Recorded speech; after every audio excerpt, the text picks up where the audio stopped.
The email arrived at exactly 8:03 a.m. on Mother's Day. I expected another guilt-filled message from my mother. Instead, I opened an attached invoice. Amount due, $347,000.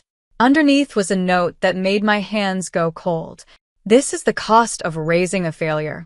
Since you refuse to appreciate everything I've done for you, I expect repayment. Then I noticed she'd copied 48 relatives. Aunts, uncles, cousins, family friends, everyone. For a moment, I just stared at the screen. Then I opened an old photo album, found one picture, and sent it back. By sunrise, the entire family was talking. My name is Emma Carter. I'm 32 years old, and 3 years ago I opened a small bakery that now supplies desserts to 6 restaurants across Chicago. According to my mother, that made me a failure. Not because the business struggled. Not because I was unemployed. Not because I depended on anyone else. I was a failure because I didn't become what she wanted me to become. My older brother Ethan was a corporate attorney. His framed degrees covered an entire wall in my mother's dining room. My accomplishments never made it to the refrigerator. Growing up, I got used to hearing things like, "Why can't you be more like Ethan?" Or, "You always choose the hard way." At first, I thought she was trying to motivate me. Later, I realized she genuinely believed it. Still, I spent years trying to earn her approval. I attended every family gathering, called every week, sent birthday gifts, showed up whenever she needed help. Nothing ever seemed enough. When I left my accounting job at 28 to start a bakery, my mother acted like I had announced plans to join a circus. She spent months telling relatives I was throwing my life away. The funny thing was, I succeeded anyway. Not overnight, not easily, but I built something real. A business, a home, a life I was proud of. Unfortunately, none of that mattered to my mother. Mother's Day arrived on a bright Sunday morning. I woke up early, prepared flowers, and even bought the expensive tea she loved. At 8:03 a.m., my phone buzzed. An email from my mother. I smiled. That smile disappeared 3 seconds later. The subject line read, "Outstanding balance due." Confused, I opened it. Attached was a professionally formatted invoice. At the top, amount due, $347,000. I honestly thought it was a joke. Then I started reading.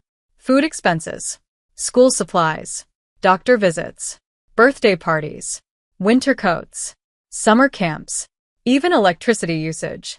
Every cost she'd spent raising me since childhood had been itemized and totaled. At the bottom was a message. "This is the cost of raising a failure. Since you refuse to appreciate everything I've sacrificed, I expect repayment." My stomach dropped. Then I noticed something worse. 48 people had been copied on the email. Every aunt, every uncle, every cousin, several family friends.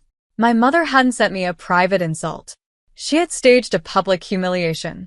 My phone immediately started lighting up. Some relatives asked if the email was real. Others sent uncomfortable messages. A few simply stayed silent. I sat at my kitchen table staring at the screen.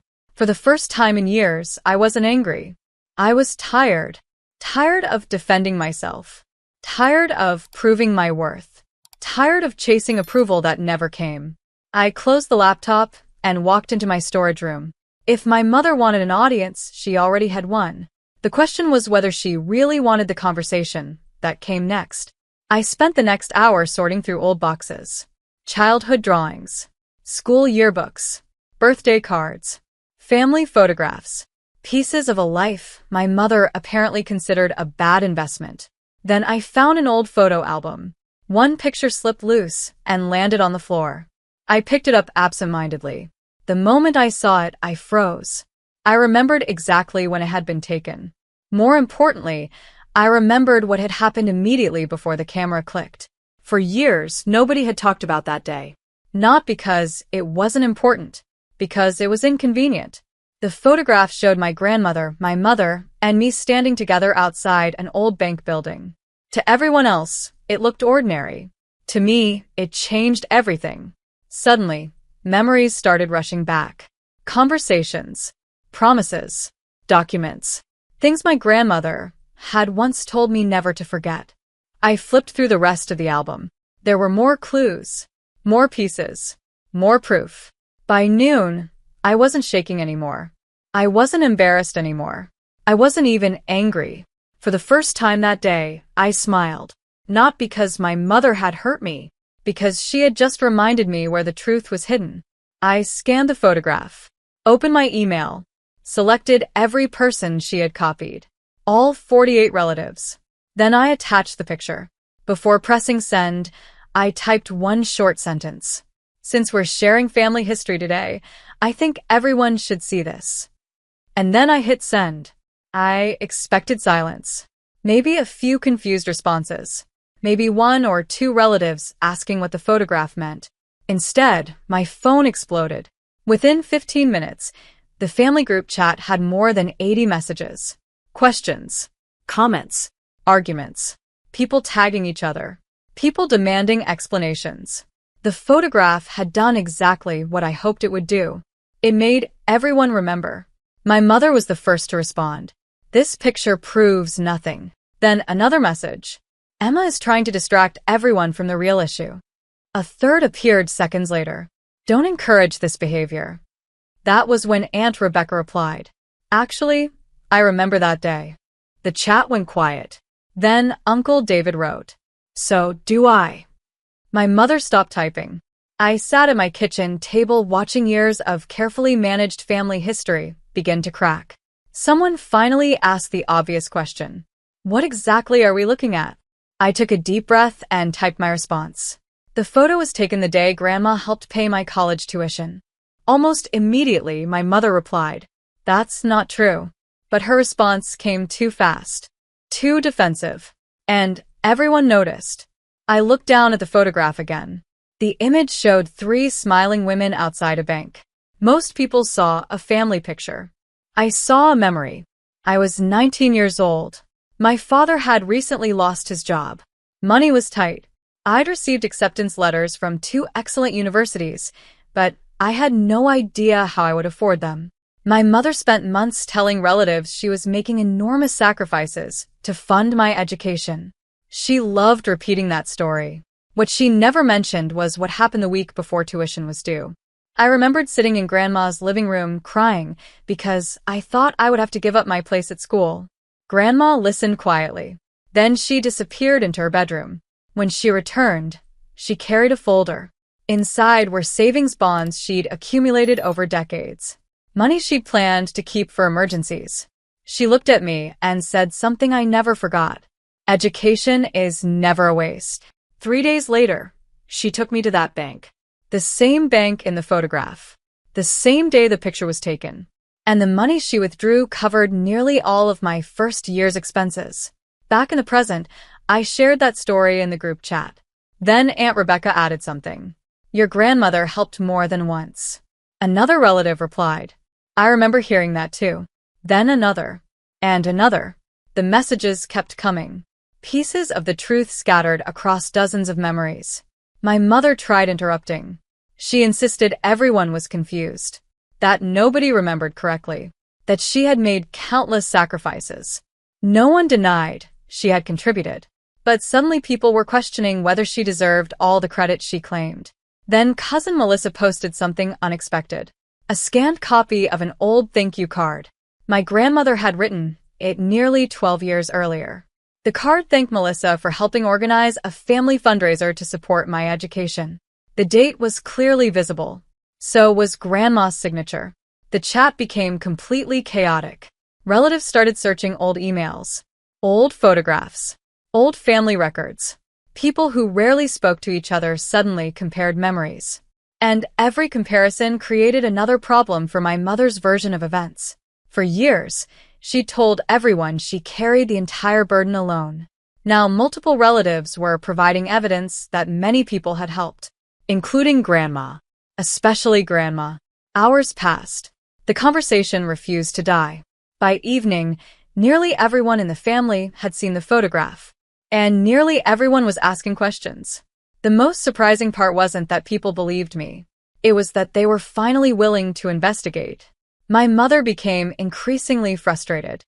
Every new piece of information made her responses shorter, sharper, more emotional. The confidence she'd shown that morning was disappearing. Around 9 that night, a new message appeared. It came from Grandma herself.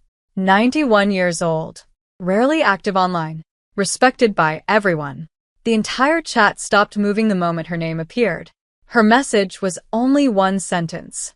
Tomorrow evening, everyone who wants the truth can come to my house. Then, after a brief pause, she added another.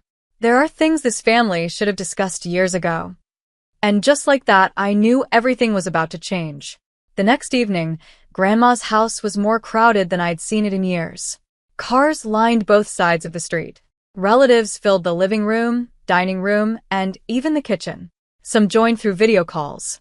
Everyone wanted answers. My mother arrived 20 minutes late. She walked in with her chin high and her expression carefully controlled. But for the first time in my life, she looked nervous. Grandma was already seated at the head of the dining table. At 91, she moved slower than she once had. But the moment she spoke, the entire room fell silent. I didn't call everyone here to embarrass anyone, she began. I called because this family deserves the truth. Nobody interrupted. Grandma opened a large cardboard box sitting beside her chair.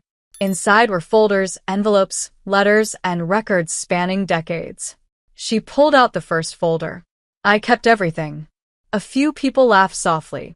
That was classic Grandma. She documented everything.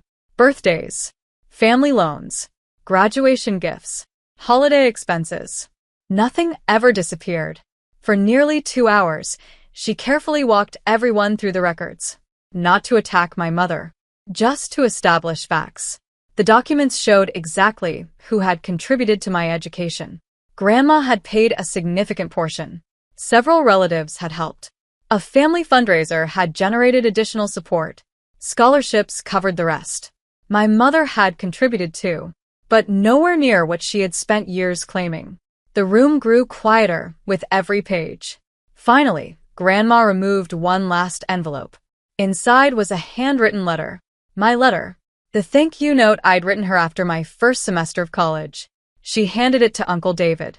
He read it aloud. The letter thanked Grandma for believing in me when I was afraid my future was slipping away. By the time he finished reading, several relatives had tears in their eyes. Then Grandma looked directly at my mother. You helped your daughter, she said gently. But somewhere along the way, you turned that help into a debt. My mother stared at the table.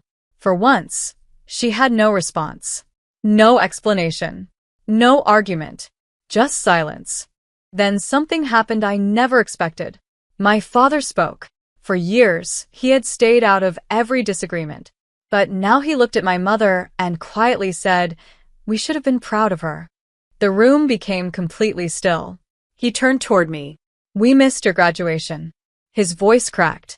"We missed your wedding." I swallowed hard.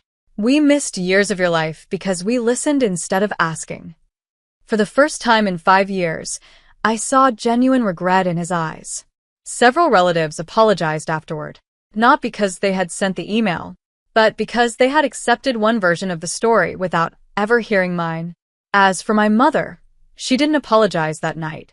She left early, alone. 2 weeks later, I received another email from her. My heart actually raced when I saw her name. I opened it slowly. There was no invoice, no accusation, no audience copied into the message. Just 3 words. I was wrong. Nothing more. Nothing less. The truth didn't erase the hurt. It didn't give me back the graduations they missed, or the wedding photos they weren't in. But it gave me something better. Freedom from proving myself. Because the real failure was never the daughter who built a life despite criticism. It was the belief that love could be measured with a bill. And once the truth came out, everyone finally understood the difference.